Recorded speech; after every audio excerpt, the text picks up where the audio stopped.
ఈ వాక్యాన్ని వీక్షిస్తున్న సహోదరి సహోదరులందరికీ క్రీస్తు పేరట వందనములు.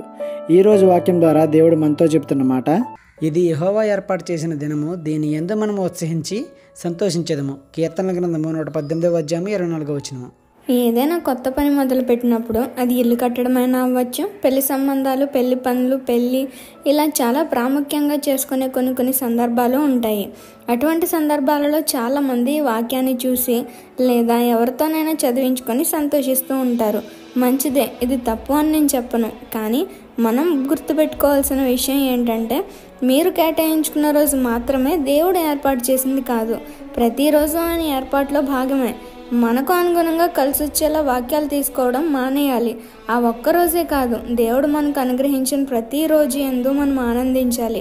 ఈరోజు చూడని వారు ఎందరో, కానీ మనం చూడగలుగుతున్నాం. అదంతా దేవుని కృప. దానిని బట్టి మనం సంతోషించాలి, దేవుణ్ణి ఘనపరచాలి, కృతజ్ఞతలు అందించాలి. ఈ చిన్న సువార్త పరిచర్యలో మీ సహోదరులు. God bless you. ఆమేన్.